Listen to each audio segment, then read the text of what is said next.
We are back after a long NCAA weekend, trying to do a recap show. Hopefully, that's coming in the next couple of days. If not, we're going to start having some of the finalists on and the champions on from this weekend. First up, my guy Yianni D, four-time national champ. So excited to have him on the podcast today. Real quick before we dive in, this show is brought to you by Attack. Champions aren't born, they're made. Attack is a training app for athletes. If you guys are not following Attack on social media, if you're not using the Attack app, you need to today. Go look into it. I promise you're not going to be disappointed. ATAC, Attack. It is like having a trainer, a mentality mentor, a nutritionist, all those things in your pocket. It is an app that I truly wish I had access to back in my competition days. I think this would have really helped me level up, and I think something like this could be a key to success for so many people. So go download the Attack app in the Apple App Store, Google Play Store. And guys, if you enjoy this podcast, be sure to subscribe. Subscribe on Spotify, Apple, YouTube, Rokfin, wherever you enjoy this podcast. Subscribe and be notified as soon as these episodes drop. With that said, let's dive into our conversation with Yianni. Dude, we've got some really, really cool stuff coming. Yeah, we'll have to talk about that. Guys, welcome back to Baschamania. Yianni D back on the show. And arguably, you've been on this podcast after a lot of accolades. This is your biggest one yet again. Yeah. How are you, man? You've had a weekend. Yeah, I mean, the weekend was electric. I mean, there's probably 50 things that happened this weekend that are crazy things. And, just looking at our team, I mean, the team had an awesome weekend. Obviously, I did it, and Vito was awesome too. I mean, there's a lot of good this weekend for Cornell. So really exciting. It's funny. We're gonna try to dive into as much as we can today. I don't even know where to start, but I guess let's just dive right into this weekend. I want to kind of talk about the season, the career, but let's start with this weekend. Let's real quick go through your matches. We don't kind of go too crazy in depth, but I know sometimes people like when you quickly like recap them.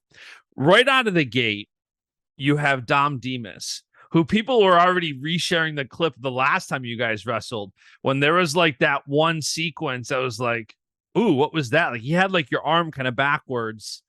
Yeah, and I like dove back under. Yeah. So going into the first match with Dom Demas, what were you thinking? What were your thoughts on that match? Obviously he's got like a really wide open, crazy style. The big thing that kind of Mike was in my ear about is like, you're not that guy. You're not the same guy anymore.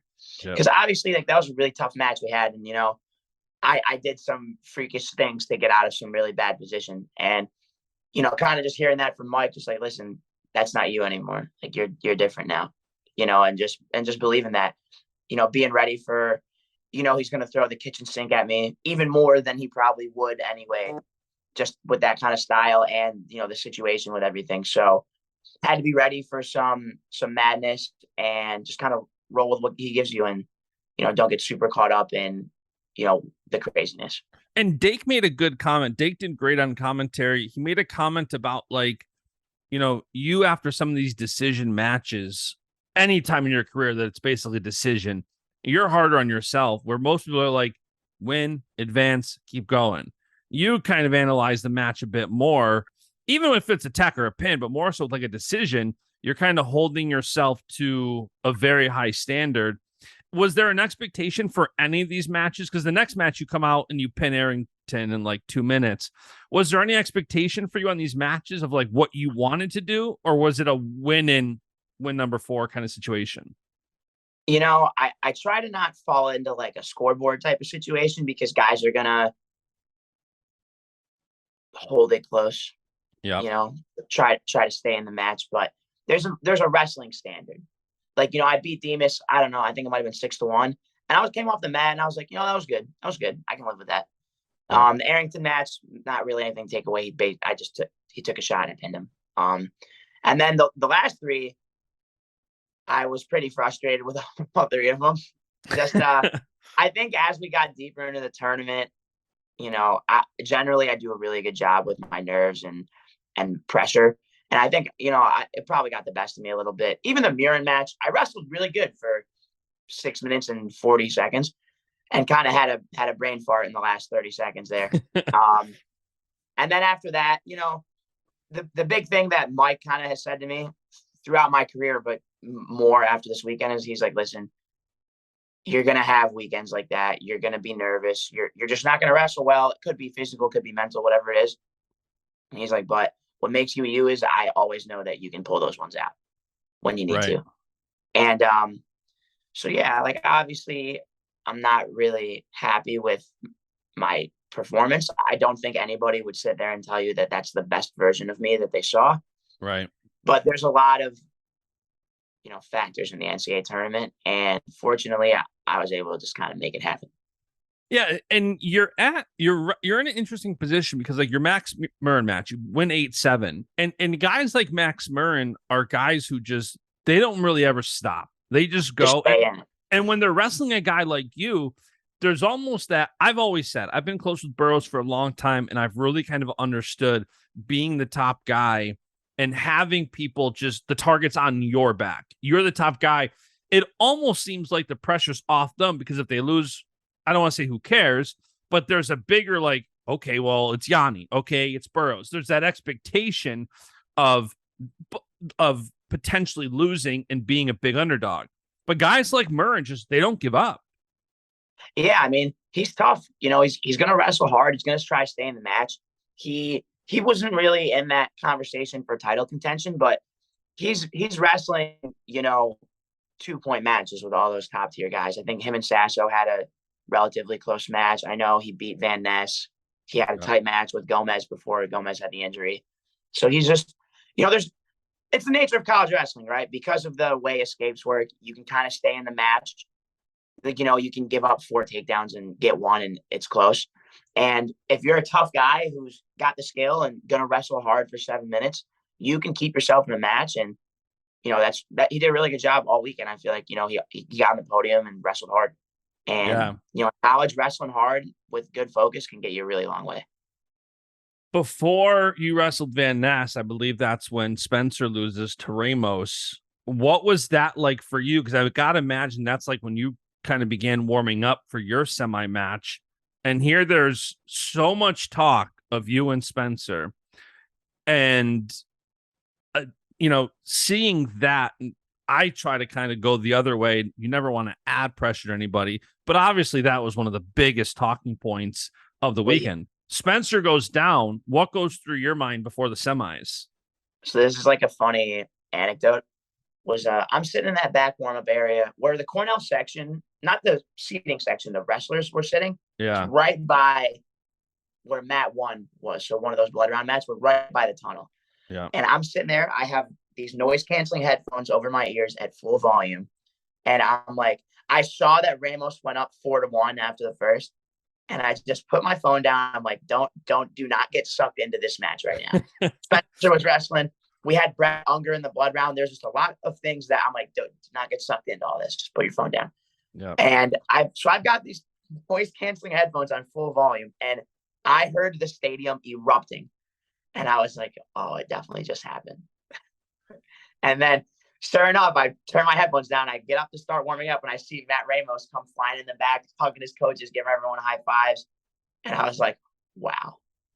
Like it was shocking because Spencer, obviously there's the whole 4-time thing, but he even more had this like facade around him. Yep. Where it was like he doesn't lose. What I mean? Obviously, we both have taken losses in our career, but he was just under that spotlight a lot, and I don't know if that was the same for me. Like he might have said the same thing if roles were reversed, but I remember being like, wow. And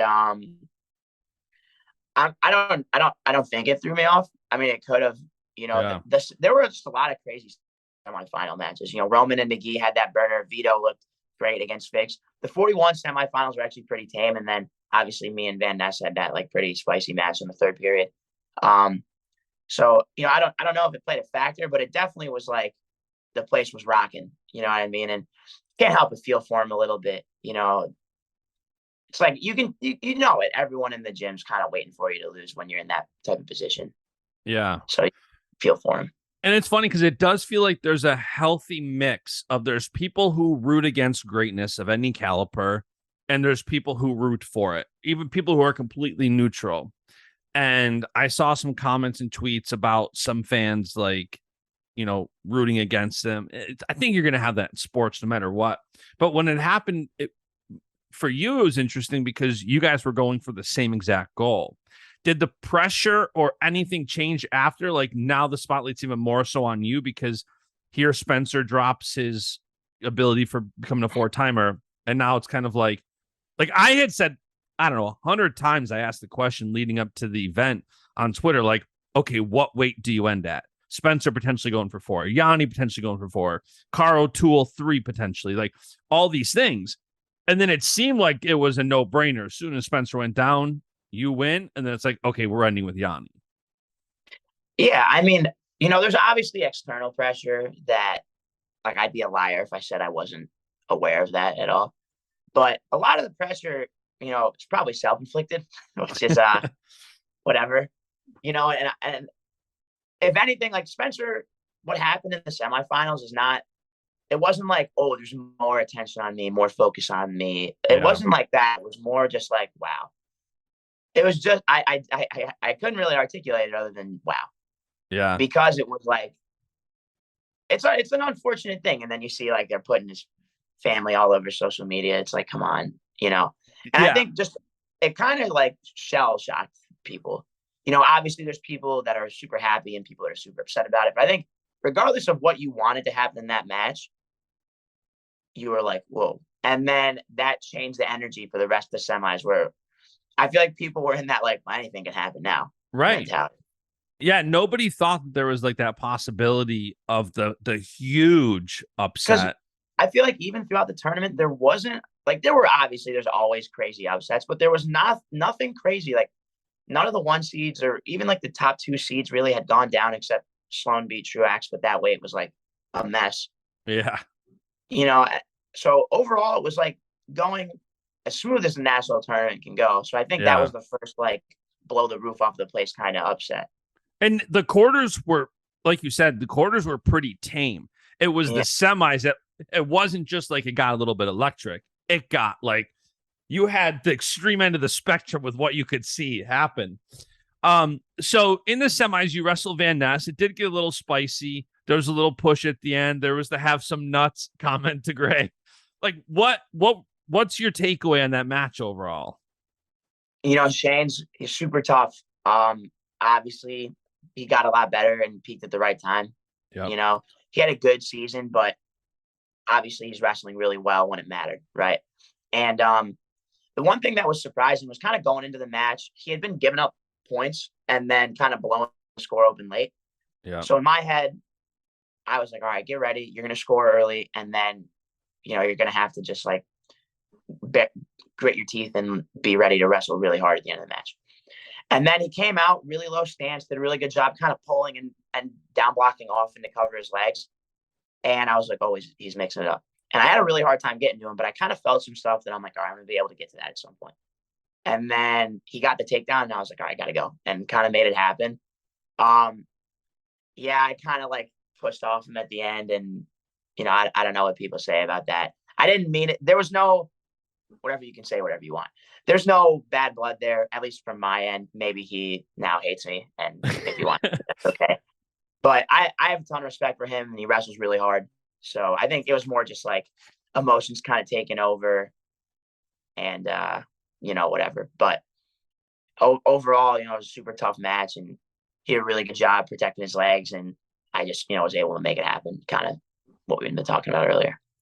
Yeah, as a Penn State guy, like I'm super excited for what he can do next year. I mean, you got Lovett coming back, Van Ness super strong, Parco. These it's going to be a fun wait. Sometimes there's that fall off after a top guy leaves, where you've been so dominant at 49 for so long.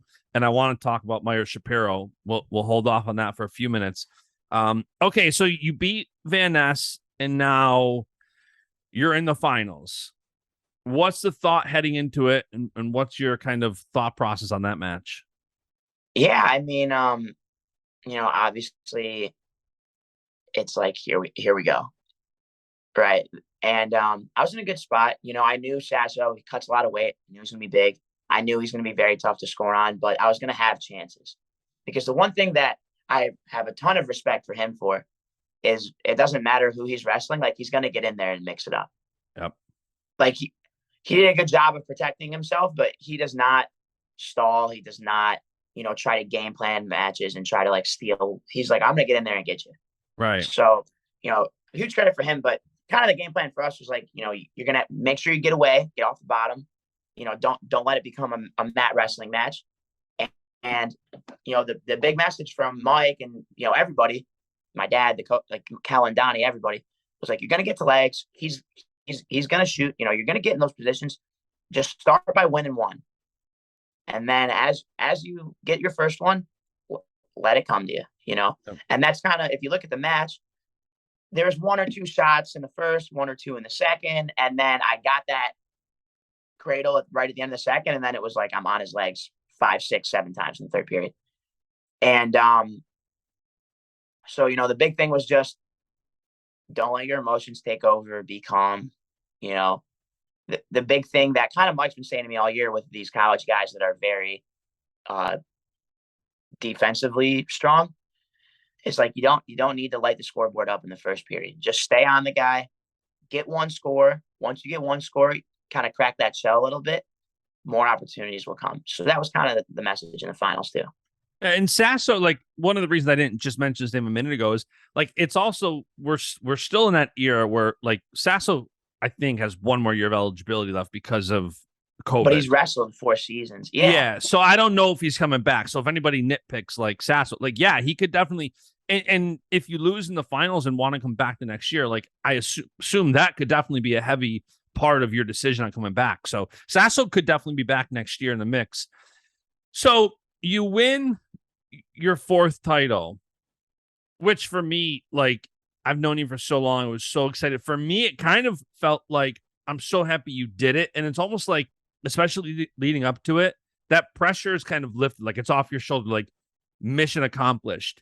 Did it feel like that? Like, okay, for so long, I mean, I was thinking about some of our other episodes where we're talking about, the Hodge and being a 4-time champ, like, especially after you win number 3, that's kind of from the minute you win number 3 until the end of your next year, that's the conversation for so many. And you're big on like the senior level, like you're a world medalist last year. It's not like that's your only thought is, okay, I can't wait to compete in college next year. Yeah. I mean, the day I won the national tournament in 2000, my freshman year, yeah, the number 4 suddenly had a different meaning. Right. And that was all I heard about for the last 6 years was, 4-timer, maybe you can win 4, make 4, and it's not malicious, people, it's a lot of it's people like, hey, hope you do it. Rooting for you. Yeah.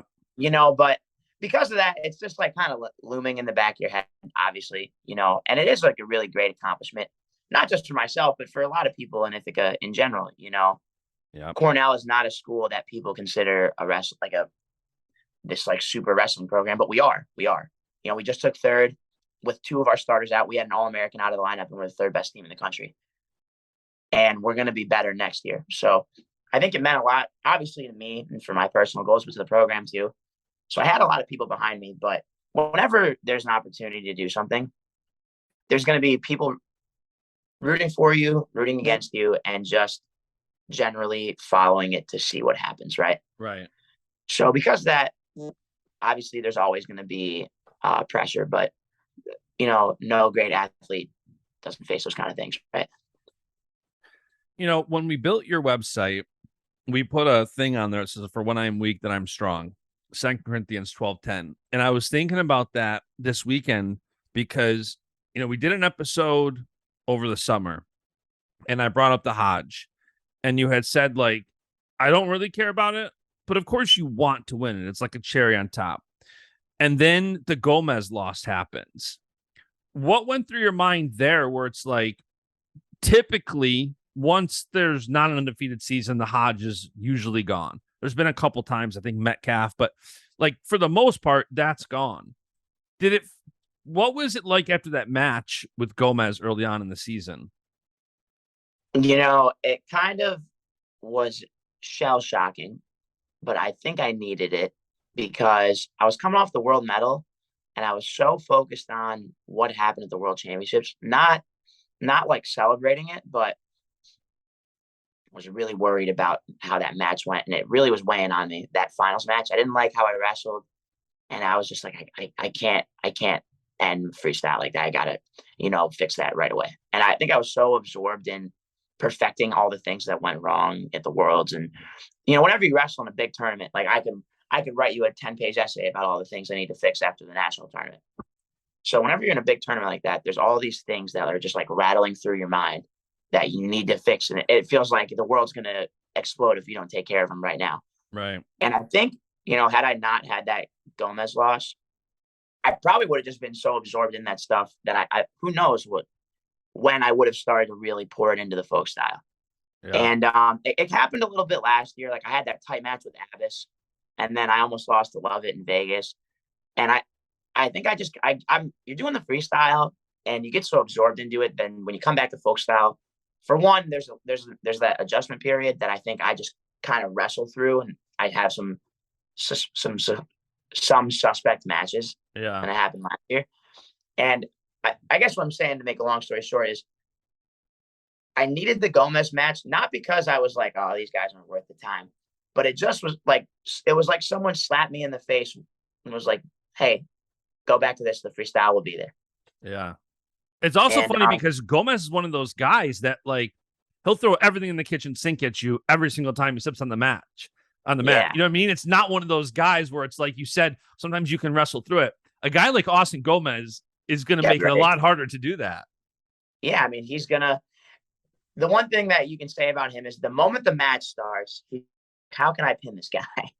I mean, he's hitting throws, rolling cement mixers. He's just trying to pin you, right? And obviously he's going to legs and hitting reattacks and stuff too. But because of that, he's a very dangerous guy to wrestle. And regardless of a guy's skill level, when a guy's dangerous, you got to be aware of that kind of stuff. And I just, there were some flaws in my game and probably some flaws in my preparation that really got exposed. And I guess I can't emphasize enough how good of a thing that probably was for the sake of winning because who knows when I would have been like, all right, folk style in here. Yeah. And same with the coaches, it was the first thing Mike said to me was he was like, that was the perfect storm for you to lose. And it might've been the perfect time for it to happen.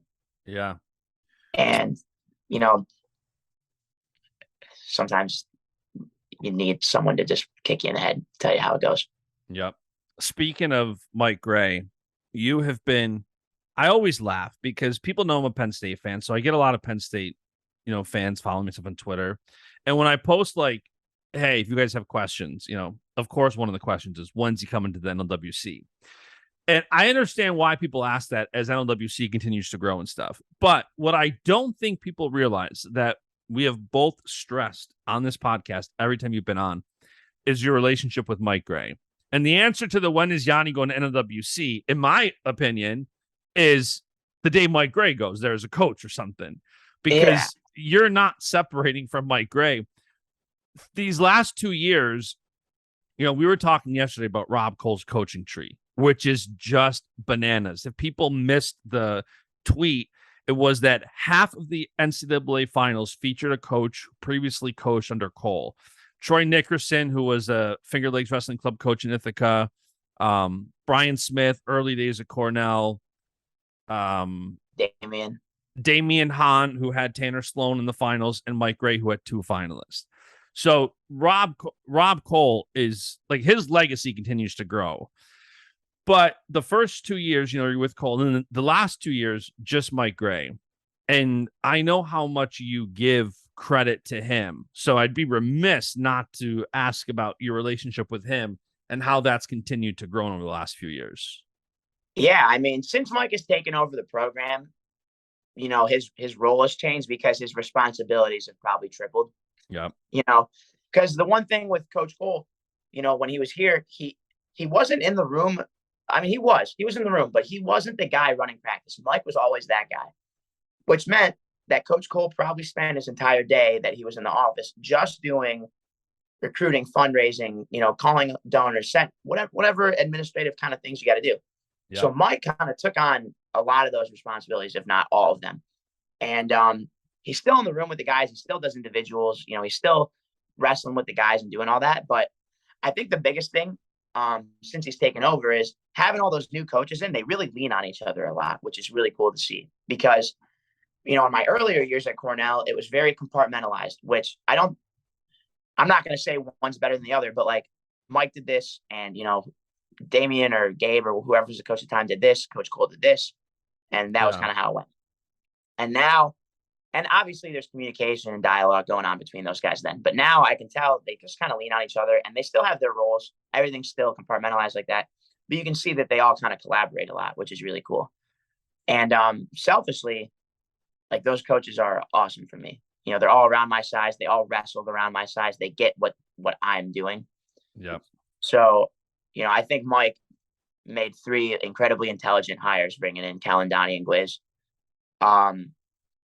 We just had a team meeting yesterday and just kind of recapping the season to all the guys and, just him telling us how proud he is of what we did. And the first thing he said is when he was hiring guys, he wanted guys that work. And he was like, I wanted to find guys that work. And he got Kellen, Donnie, and Gwiz, and those guys do a lot for us, and I don't want to. I know you asked me about Mike, and now I'm talking about the other 3. But those guys. It says a lot, though. That says a lot about a coach when you're not deflecting to the other coaches, but there's a strong emphasis. Like if you talk about the Penn State coaches, one of the things people talk about is the dynamic between them all, between Casey, Cal, Cody, Varner, Kennedy. Like what you're describing is like that kind of situation at Cornell right now. Yeah, I mean, the trust that they have in each other is very apparent. And it's really, it's great for us because we trust them more. Yeah. Because it's like, Mike's my guy, but I can tell how much he trusts Kellen and Donnie. And if I was with Kellen and Donnie and didn't have Mike, it wouldn't scare me for a second. I wouldn't be like, something's missing. And it's the same for all of them. Julian Ramirez, Kellen's his guy. And, Kellen and Mike are his guys. If he was in the corner with Donnie, he's like, listen, I know these guys, like Donnie can do it. Donnie's my guy just as much as they are. Like he can do it. Right. And I think because we trust them so much, it's a little bit of that like blind faith where like they don't need to prove it to us anymore. You know what I mean? And that relationship is really good. And I guess to come back to Mike, it shows the intelligence as like a head coach and as like I think he might be one of the youngest head coaches in the country. But it also shows kind of his lack of ego to be like, I don't need to be in control of everything. Yeah. I don't need to have my ego stroked to make sure that I'm in charge of everything. He can trust those guys to do stuff and know that they're going to do a good job and not need to take credit for trusting those guys, which says a lot about who he is as a person. You know? And I think that's one of the things you can attribute. I mean, the success, like you said, when you summarized Cornell's success this year being the 3rd best team in the country, says a lot. One of the reasons for that success this year, Vito just, myself included, I think I predicted or previewed the tournament like Roman 1, Fix 2, Vito 3. If you've watched the last couple of years, it makes sense to pick it kind of that way. Yeah. And Roman's obviously my guy, so I'm heartbroken for him. But the way Vito wrestled in the semis and finals, it's funny. You worded it kind of interesting in one of your tweets or posts yesterday that like when Vito's on, he is one of, if not the best wrestler in the country. On the levels he fires, like his semis and finals match, the argument that he's one of the absolute best in the sport right now in college is not a far-fetched statement. And taking out last year's finalist and the year before's finalist in the semis and finals, crazy. For you, I know how close you and Vito are. What was that like for you? It was so I can't explain. In the moment, like if you had taken me 1 minute after I won and 1 minute after Vito won, I was so much happier when Vito won. Yeah. Because I just like he works so hard and he's doing everything that I'm doing, and it just like just didn't click for him in his first 2 years. But like, and this is what me and Mike talked about. Like everyone's like, he must have put a perfect tournament together. Like everything just came together. Like, no, that's how good he is. Yeah. That's how good he is. And when you see those other performances, it's not Vito out there. I think the weight cut really hurt him for a long time. And now, because of Frank Pirelli and the connection with the East Coast Training Lab, we kind of got all that under control for myself and for Vito. But like, that's how good he is, and like going into the tournament, obviously we're biased, but I understand why guys are going to pick Dayton and Roman. Like, on paper, they have more to their name, right? Yeah. But like, I see what he's like in the room. I've wrestled with him. Like, and I remember my mom called me like, I feel like he just put everyone at 57 kilos on notice. And I was like, they should have been on notice already. Like, he's so good. Right. He's so good. And it just, he had some weight cut and other things, kind of like focus for whatever that he had to get under control, and he did. And I guess what I'm trying to say is that was not an out of character performance. I would actually say that was an average performance for him. And if you see him in the US Open, I feel like I'm putting a ton of pressure on him. If you saw him at the US Open, I would be like, he's going to wrestle like that again. Yeah. Not because he's like hot right now. It's just, that's who he is. Right. No, it makes sense. And, again, you speak to the success of Cornell this year. You have Mike Ray won Coach of the Year. Vito won OW. You won your fourth. Cornell took third. It reminds me of when I had Cole on here and we were talking about, like, isn't this a hard time to walk away from Cornell? You've got all these great recruits. You got what Yianni's doing. You got such a great coaching staff. And he's like, of course, it's always hard to walk away, but you're happy with what you've built. Similarly, what you've contributed to Cornell. I mean, Cornell, between having Dake and then you really, any program has to be so grateful to have that. Obviously, you can have, a million different things help build a program. But when you have success, like 2 4-timers in such a short period of time, and all the guys around you, I think there's kids that look up to you, like you were talking about, look up to Dake. I think that's how kids are looking up to you. Like, Yianni's a 4-timer. Like, I know. It's how young wrestlers are. For you, now being done with, I know you're not leaving Ithaca, but being done with Cornell and your time at college, what's it like walking away at this point in time? Not walking away, but like being done with college. Yeah. I'm never going to wrestle with a C on my chest ever again, and I was saying this, it hasn't really hit me that that's going to happen, because I hung out with all the guys on the team yesterday, and we're all going to go to freestyle practice on Monday. And, those guys are still going to be my best friends, whether or not I'm on the team. But I think, next season at some point, they're going to go to, an open tournament or the first dual meet of the year. And I'm going to be like, wait. Right. But just stepping away from it, I couldn't be happier with the direction the team is going in. And, I know it's not like I'm, if you had to rank the people that are the cause of that, I'm not in the top 10, but I feel I take a lot of pride in that, because I know that, I'm going to be around and I'm going to be able to help those guys. But I also just, the team's moving in such a good direction. We have like really, really, really great kids, that are just guys that I'm proud to be friends with, because they're such great guys and they want to be good so bad. And if anything, I'm more excited to be in the position I'm in now. Yeah. Because during the year, I have to be selfish. I'm weighing in every weekend. I'm competing. I can only help those guys out so much. But next year, this coming season, I guess, the plan, and I guess you're probably going to ask me at some point, is just compete. Focus on competing, make that Olympic team, win that gold medal. Just all hands on deck for that. But I'm going to be able to help those guys out in the room. I can do individuals. I can watch them wrestle and give them advice and be a guide for them, because I think about it. And the big factor for me with those early years was Kyle. Kyle was beating the brakes off me every time we wrestled. And I'd go home and I'd game plan with Mike or my dad or myself, like, how in the world am I going to stop this? How am I going to score on this guy?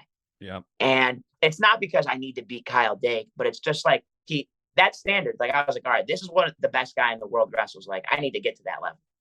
Mm-hmm. And, obviously I'm not quite there yet, but I want to be that standard for those guys. I want to be that standard for a guy like Vince Cornella or Meyer where it's like, hey, you guys want to be the best guy in the world? Like, this is what it's like, and I want to be that for those guys, and I want to be there for them, not just as a training partner, but just I want to be there for those guys. And I think that the position I'm going to be in next year is as good of a position as I can possibly be in to help them. Yeah. And we were talking about it before the show, and I want to talk about it on camera for a minute. You had said, here's your quote tweet verbatim. Meyer is going to be in the mix for an NCAA title next year. Book it. For those that don't know, Meyer Shapiro is a very highly recruited kid committed to Cornell, and Yianni is very excited for him. And one of the things we were talking about before is a lot of times when somebody like you of your caliber graduates, often there's a hole. Maybe it's for a year, maybe for a couple of years, but it's hard to replace a top guy often. You're very excited about what's coming next for Cornell at 149. I mean, listen, Meyer's a really young kid. He's 18 years old. He's technically doing his senior year of high school right now. And I'm not going to put any more pressure on him than there already is. He's overall, is he number 2 overall? 1 or 2? I think he's 2. He should be 1. I think he's 2. Yeah, I was going to say, I know he's up there. Meyer's as good of a high school kid as I've ever wrestled. And obviously he's been training up here, and that's going to be a huge developmental factor. But he's like extremely dangerous. I mean, I like to think I have a really good understanding of the sport for a college wrestler, and he does stuff that I'm like, what in the world? How did that happen? And, he's very strong. He's going to be really tall for the weight. I'm so excited for him, And the biggest thing about Meyer that I like is he's like obsessive about the sport to the point where I'm actually like, dude, you got to take it easy. And I'm like that. He's so obsessed. His whole life eats, thinks, breathes wrestling. He'll send me Instagram memes at 10 o'clock before he goes to bed, like, dude, look at this move. That's sweet. I'm going to hit that in practice tomorrow. Sounds like you. Right. And I'm so excited for him. I'm not going to put any pressure on him, but I'll say this, if he won the national title in March of 2024, I would not be surprised by it. And by the way, he's 145 in high school. I'm saying maybe 149, but there's also the possibility 57, right? For next year for him. I mean, I know he's a 65 kilo guy, 145 in high school. It's always. Yeah. I mean, Meyer's very tall. I think he's, 5'8", 5'9". So he's got the frame to move up. I'm sure at some point he's going to end up being a 57/74 kilo kind of guy when it's all said and done. Right now he's a 49 pounder. He's committed to it. He talked to me. He's like, I want to do it. I want to do what you just did, so we'll see what happens. Obviously Mike's going to talk to him about what's best for the team. And, there's some moving parts, right? We got guys like Colton Yapuzin and Cole Hanlovic, who are really good options that are very skilled guys, so it's all going to be what's best for the team and what's best for him. But right now he's a 49 pounder. Obviously, that's all subject to change, but just like I said, we'll see what happens. I'm beyond excited for him. He's going to be a very successful wrestler, aside from how good he is, because he wants it so bad. I think about him and Vince Cornella are 2 guys that are like incredibly motivated to the point where I want to help them however they can, because like I use the word doomed to succeed. It's like you can't care as much and be as committed as 2 guys like that are to not make it happen. So I'm so excited for those 2. And I know you're asking about Meyer, and I brought up Vinny, but that says a lot. Those are 2 young guys that I'm very excited for. When they're seniors, they're going to be remembered guys that are very good. Yeah. It's funny. I sometimes catch flack rooting for Penn State guys if people don't know like my relationships and stuff. But you check a box of, being with me, BASCH Solutions, and also Rochester, New York, Section 5. Yep. Another Section 5 kid, Anthony Noto, had a pretty good tournament. What did you think of that? He wrestled great. So Noto actually, my dad in my lifetime has coached 10, 15 guys, out of our little garage wrestling room. And Noto was actually one of them. I'm not going to say that Noto was with us the entire time, because there were other people that helped him too. But Noto was a really good training partner for Greg, my brother, and he got really good. I think he was 4-time state champ, and I mean, I knew there's gonna be a chance he's gonna have a good college career. He worked hard. He's a strong kid. And then he went to Lock Haven. He had a pretty good season last year. Did an All-American, and then he had a really good season this year again. So I guess I'm rambling, but I'm happy for him. He just a tough kid, works really hard, and was able to make it happen. So that was awesome to see. And it's cool when you see guys that I knew Anthony when he was 10, 11 years old. Right. So it's cool. It's cool to see that, and I think it meant something for my brother too.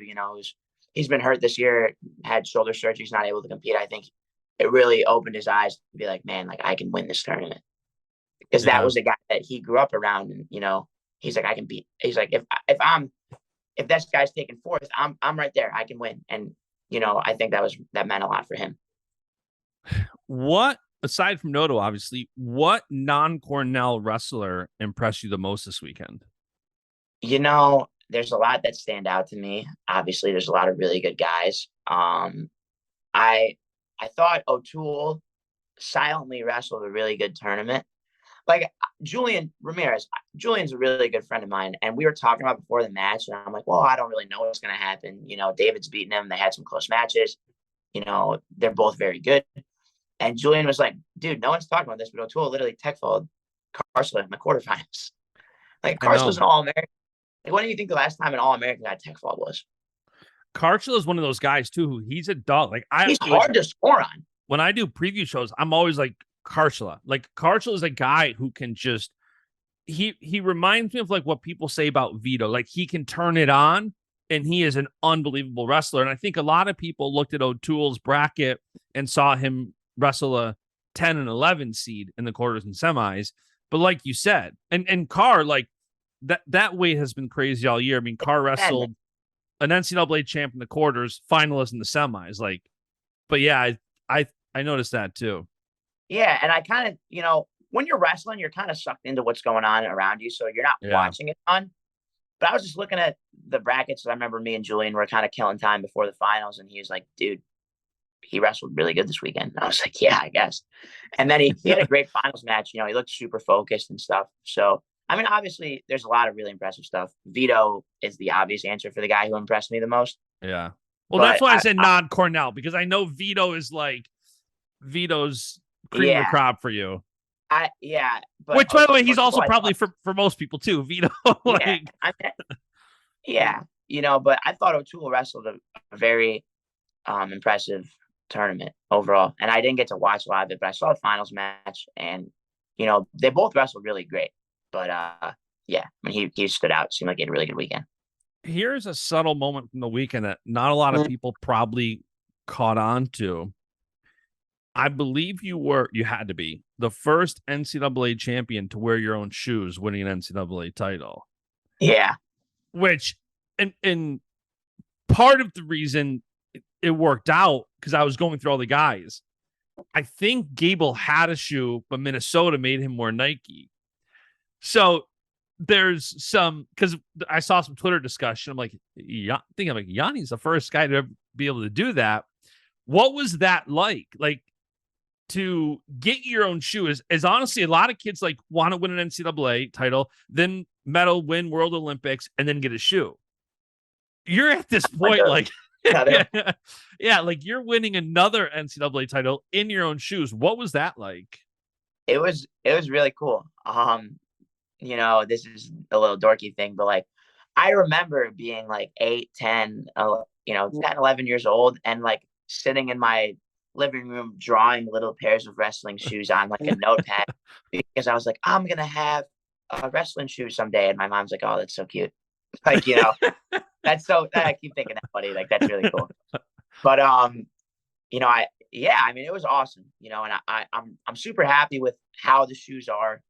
I have the contract with Spartan, and they've been awesome. I'm going to sound like a sellout, but it's sincere. They're awesome. I'm really happy with how it's going. And I think the coolest part about the shoe was like, I 100% designed that. I came to them with kind of a vision like, hey, this is what I want to do. I want it to look like this, feel like this, shape like this.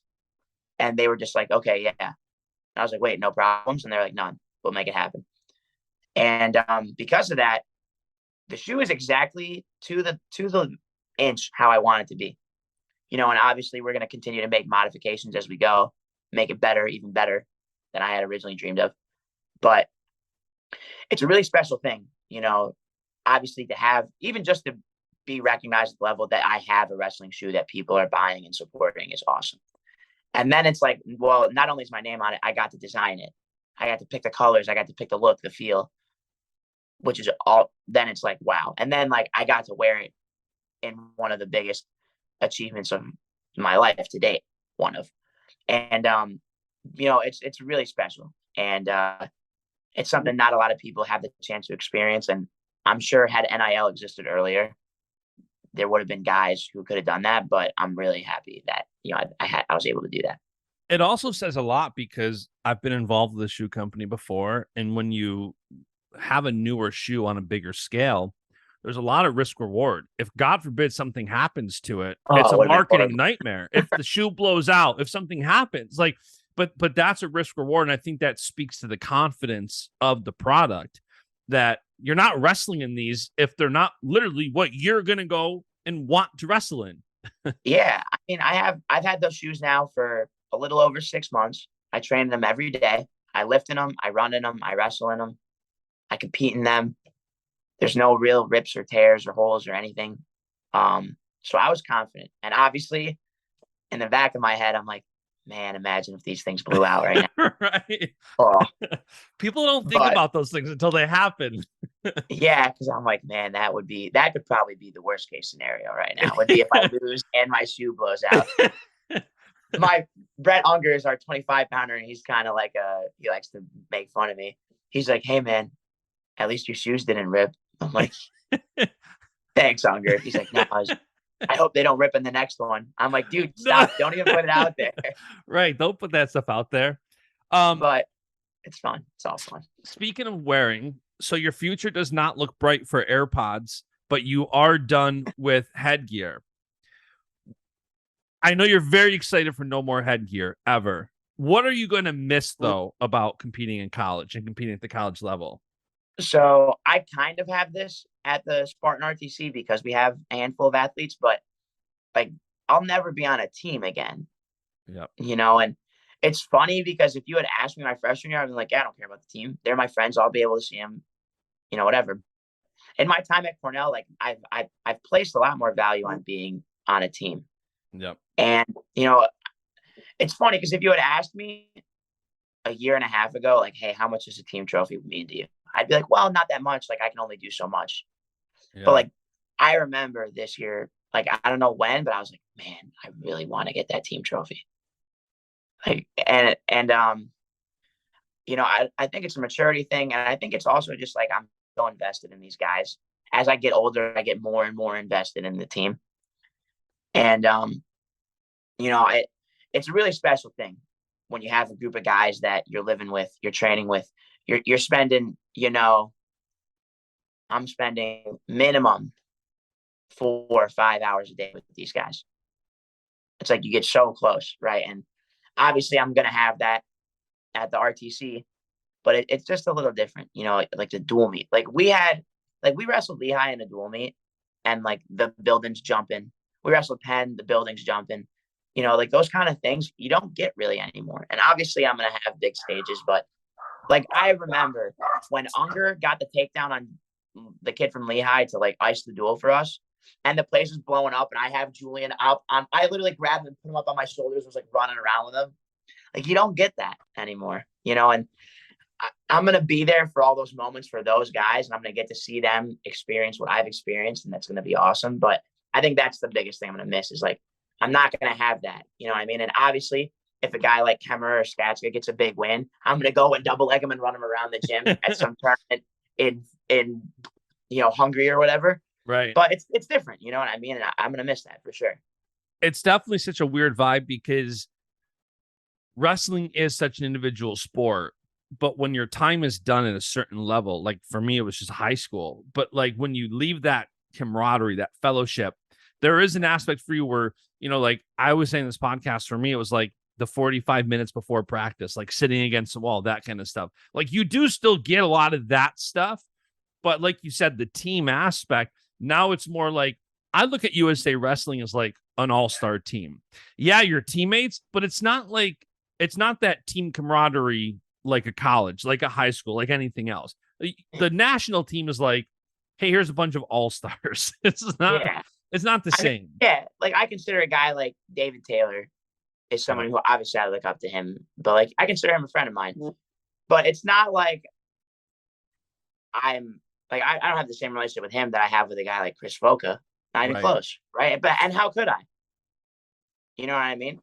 And because of that, it's just different.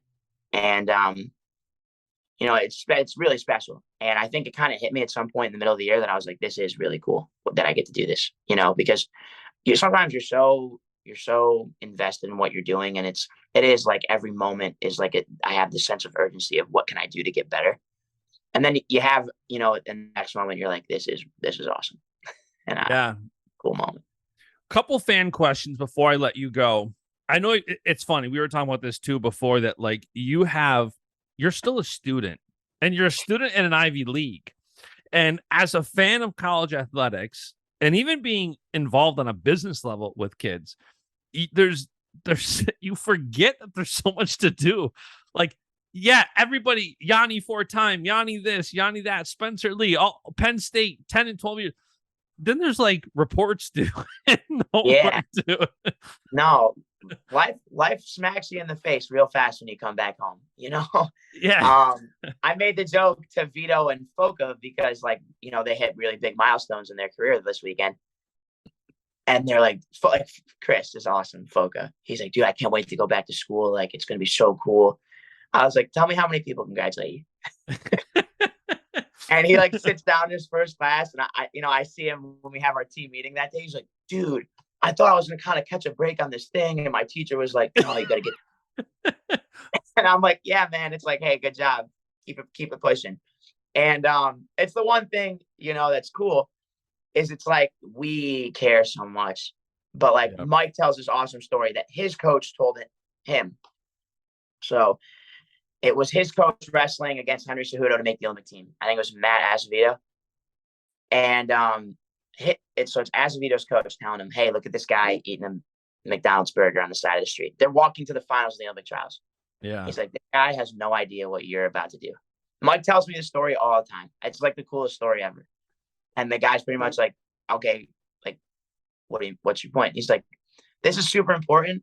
But life's going to carry on tomorrow. And this guy who's walking down the street is not going to know whether you're an Olympian or just a guy that wrestled in the tournament.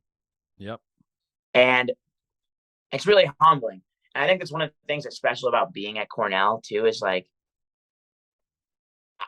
I'm not going to get my ego stroked any more than it needs to be. You know what I mean? Right. Because I'm a 4-time national champ. That's a super special, incredibly special thing. There's 5 guys on our team that are writing code that's going to get used someday to solve some gigantic world crisis. Right. And I'm going to be like, man, I know that guy. He was on my wrestling team. You know what I mean? You're around so many incredible individuals just on the wrestling team. Then you take in the rest of the school, right? But because of that, it's what I just did was awesome. But there's a lot of awesome people in this world that are doing really good things. Yeah, no, for sure. All right, few fan questions. Number one, after the I know your answer to this. It's an obvious one, but after the departure of Cole, Dake, and the Deans from the club, what has allowed the program to still produce national champions and be a premier program in the country, especially with the high academic standards at an Ivy school? Mr. Mike Gray.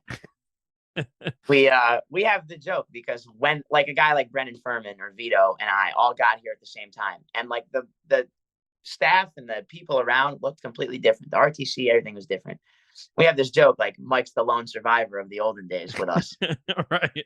But Mike basically got left with everything. Kyle was really the last guy who was here other than Mike. And after that, it was all right, this is all you, build it. And obviously he got left with a ton of support and resources, right? Because the alumni are so invested and they all really wanted Mike to be in that position. But it was like he had to make it happen, and he had a vision and made it happen, so I couldn't say anything but Mike. Really. Yeah. All right, here's another one. It's undeniable that the top generational talent is coming out of New York, yet it feels like overall recruiting of NY kids away from Cornell is lacking. Do you see that changing soon coming off your success and Vito's success this weekend? I've noticed that, especially at the high school level, there's a lot more parity around the country now. Like before, it was really isolated to the Northeast. You had some guys in like Oklahoma, Iowa, California. But now you're seeing, Georgia, Idaho, like a lot of that, like, Idaho's not Southern, but you're seeing a lot of like Southern wrestling, really seeing a lot of that like out West building. So I think it's going to change, you're seeing, because there's so much access to information nowadays, if you have a hardworking kid that desires to be great and has the resources for it, you can kind of do it anywhere. You just need a second guy, right? You need a partner. So and this is all we did. It was me and my dad. We wanted to succeed. My brothers and I, we wanted to be really good. And we're like, all right, well, we need some training partners. And we found people that wanted to be great. And we just put the work in, a lot of research, a lot of time spent, a lot of people calling us crazy people. But your garage is like a D1 wrestling room. Yeah, scaled down. My dad has coached 3 Division I All-Americans out of like 15 kids he's coached. And you know what I mean? And that's crazy. He's his All-American rate is 20%. I'd say that's pretty good. Not bad. And it's a lot of work, you know what I mean? And because of that, you can be great anywhere. You just need 2 guys that want to do it. I think I'm looking to how I was talking to him yesterday, Andrew Alira's, getting him on here, because here's a kid who they mentioned all weekend, comes from a town of 699 people, stayed home, and now he's an NCAA champion. It helps having a guy, shout out New York again, Troy Nickerson as the coach. But yeah, a lot of truth in that. All right, one more fan question. Outside of wrestling, what are your plans going forward? Coaching, projects, causes, etc. I know you mentioned you're not coaching, you're going to be wrestling initially. What else, as you transition out of these collegiate days with homework, you've done a very good job, I think, of working on your brand and the business side. But I got to assume the business side and the branding side will be more of a focus moving forward now. Yeah, I have a lot of things that, unfortunately, I've kind of had to put on the back burner. I'm doing a lot with Live Trained is the plan, now that things are starting to settle a little bit with, getting some video content, some training videos, some live sessions to work with people. I think that's a really cool way to interact with fans and, just help grow the sport. I can work with a young kid, or I can post some videos to help kids develop their skills. And I think that's really cool. And obviously it's just hard to do that in the middle of the year. You're in school, you're competing every weekend, but now, there's some time to make that happen. And then obviously the stuff going on with Spartan, again, we have all these creative ideas, but we're kind of limited by the NIL rules and, school, right? And now that things are starting to settle, we've got some really, really exciting things coming, going to do some really cool stuff with the shoes, going to give you guys some really cool new apparel. And the one thing that I like about being with Spartan is, like, I called Nick Garone is the guy who is kind of my point guy for a lot of that stuff. And he's like, hey, what do you think about this? And I can be like, no, let's do this. And he'll be like, all right. I'm very involved in the creative process with my own things. And because of that, each thing that we get put out to you guys, like, means a lot to me. Whether Nick came up with it or I came up with it, or, Joe DeSena came up with it, or whoever came up with it, we're all very involved. There's not a lot of people that are coming up with these things, So I think that that's really cool. And then obviously, those are going to be the 2 main things. And I'm going to be super, super, super involved with the team. My big projects, I've got some guys that I think can be really, really special. I'm thinking about Meyer, Vinny, my brother, that and I'm not just those guys, the whole team. There's a lot of really, really special guys in our roster. I could tell you 20 guys on Cornell's roster that can be All-Americans, which is crazy. It says a lot. And that's probably going to be the most time consuming thing, is I'm just going to, like, pour my heart and soul into those guys. We're 1 or 2 years from, I think, being the best team in the country. And I think that a really big role in that is going to be my involvement and just being there for those guys and doing what Kyle did for me and trying to do that for a whole lineup. And I think we have the people around us to do it. Yeah, I'd say so. All right. So before I let you go, last question from me. You already qualified for Final X, being returning world medalist. You don't have to go to the U.S. Open. For people that are now sad that they need another Yianni fix, when are you competing again? Plan for me is Pan American Championships. They're scheduled April 4 to 7. I think I'm wrestling the 5th or 6th, maybe 6th or 7th, right around that time. And that'll be really it for me before Final X. Maybe something's going to present itself between now and then, but this is the stuff I love. Yeah. And I'm so happy to I haven't had a full, non-folk style thinking year in my life really since COVID. So I was making huge jumps over that time. So I'm really excited for that again. And, even more excited is like that Olympic year is looming. And it's like, it's next year. It's crazy that the Olympics are next year. It can't get here soon enough. I feel like, Jordan pushing me out, Jet Oliver pushing me out at the Olympic trials, like that little video it's etched into my memory forever. And Jordan's an awesome friend of mine. It has nothing to do with the fact that yeah, but it's like I was right there, and then I went to the Olympic Games and I saw those guys and I'm like, I'm right there. Yeah. And it's burned into my memory. And I'm so excited to have another chance at it. And I think, with the people I have around me and the way that I'm living right now, I'm going to be able to make an improvement. I'm also selfishly very happy on the Final X location because it's great. From Rochester, that's a 45-minute flight for me, 50-minute maybe. It's right by Ithaca. I mean, it's perfect. Yeah. We're gonna drive down, like that's awesome. Yeah. Awesome. That's gonna be a fun one. So all right, Yianni D, go get some homework done. Go get some other stuff done. Thank you for always making the time. We will chat probably offline a little bit because that website now, a lot of things we can do with it. So have some fun. Awesome, man. We'll talk soon. See ya. And the beat goes on.